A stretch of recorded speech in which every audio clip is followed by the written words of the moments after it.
नमस्कार। आम आज संस्कृत हास्य से विषय टी पदटे शुणा। दिने श्रीकृष्ण राधा को कहते श्लोकटी है राधे चौज गुणासी केशव धनं किंते परसे बबा हंसी जानुमुगाखिणी विदुषुधा कुंभीश कुंभद्वयम् मच्चितं हरिमध्यक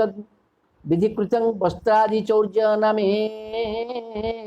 राधया इति वाक्यमुग्ध हृदये राधापति पातु वः।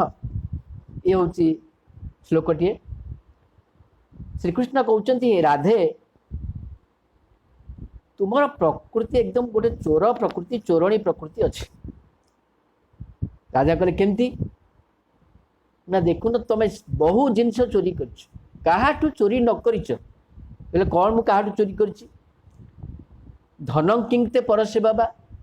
मु काटू चोरी कली मु तम धन चोरी कली ना अन्य पर काटू चोरी कली जे मत चोरी बोली कहूच। सेठु कृष्ण कहते हंसी जानु मृगाखिणी विदुषुधा कुंभीश कुंभद्वयम् तुम्हें हंसीर जानू चोरी कर हंसीर हंस गति हंसीर जो चाली ताकू चोरी कर मृगाखिणी मृगर आखि चोरी कर विधु सुधा विधु अर्थ हूँ चंद्र चंद्रर जो सुधा जो अमृत ताकू चोरी कर कुंभीश कुंभद्वयम् कुंभीश होती गजपति गजंकर बा श्रेष्ठ गजंकर जो कुंभ रही मस्तक से कुंभ दुईटा तुम्हें चोरी कर आउ कौन चोरी कर मच्चितम मो मन भी चोरी कर हरि मध्यकम हरि अर्थ हूँ सिंह सिंहर कटी चोरी कर तुम्हें एत जिनस चोरी कर प्राय समस्त चोरी कर जना पड़ी तुम्हें ही जड़े बड़ चोरड़े कारण समस्त चोरी कर राधा उत्तर दौरान से कहते विधिकृतं यहाँ सब जहाँ जहाँ चोरी कर कहूच यहाँ प्रकृति में चोरी करना यहाँ हूँ विधिकृतं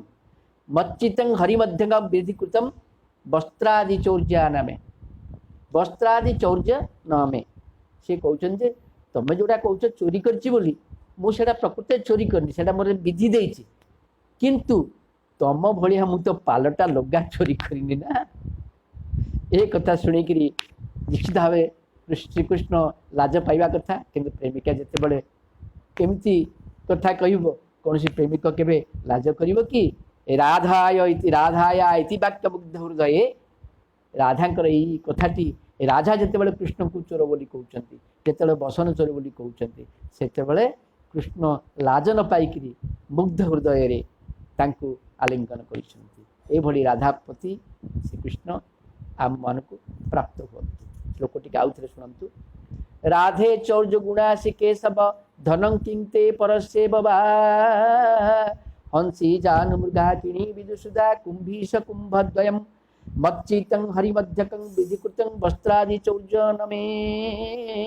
राधाया इति वाक्यमुग्धये राधापति पातु वः।